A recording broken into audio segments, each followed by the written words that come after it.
देश में इस साल मानसून का संतुलन बुरी तरह बिगड़ा हुआ है। अधिकतर राज्यों में मानसून की बरसात सामान्य नहीं है। कई राज्यों में बहुत ज़्यादा बरसात हो रही है तो कई राज्य अभी भी बरसात के लिए तरस रहे हैं।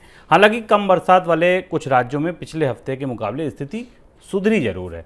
उत्तर प्रदेश में पिछले हफ्ते तक 68% कम बरसात थी और अब बरसात की कमी 51% है। बिहार, झारखंड और पश्चिम बंगाल में भी सामान्य से बहुत कम बरसात हुई है, लेकिन तेलंगाना, तमिलनाडु, गुजरात, राजस्थान और महाराष्ट्र में सामान्य से बहुत ज़्यादा बरसात हुई है। सर, इस असंतुलित मानसून का साइड इफेक्ट क्या है?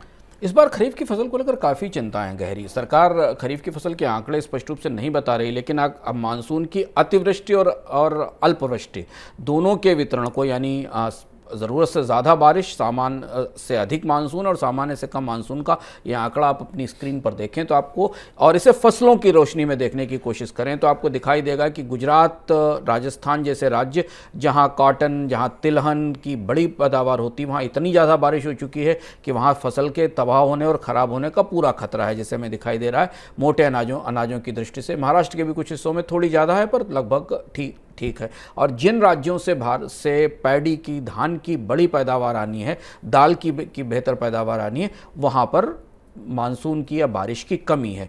और इसलिए भारत के पूरा का पूरा कमोडिटी बाजार एक तरह से अपनी फिंगर्स क्रॉस्ड किए हुए है। उसे समझना में मुश्किल हो रही है कि इस बार खरीफ की फसल फाइनली सोइंग और आउटपुट के बाद ये पूरी तस्वीर मानसून खत्म होने के बाद क्या आकार लेगी, क्योंकि ये बहुत महत्वपूर्ण है भारत की महंगाई के अगले 3-4 महीनों के आकलन के लिए, कि जिन क्षेत्रों में मानसून में अतिवृष्टि हुई है, वहाँ कॉटन की फसल है, वहाँ पर तिलहन की फसलें अगर वो ख़राब हुई हैं तो उसका असर हमें बाज़ार पर दिखाई देगा। और धान की या गेहूँ की और अनाजों की कीमतों में तो बढ़ोतरी हमें दिखाई दे रही है बाज़ार में, दाल की कीमतों में बढ़ोतरी हमें बाज़ार में दिखाई देने लगी। तो इस बार मानसून का मिजाज थोड़ा चौंकाने वाला भी और चिंता पैदा करने वाला भी है।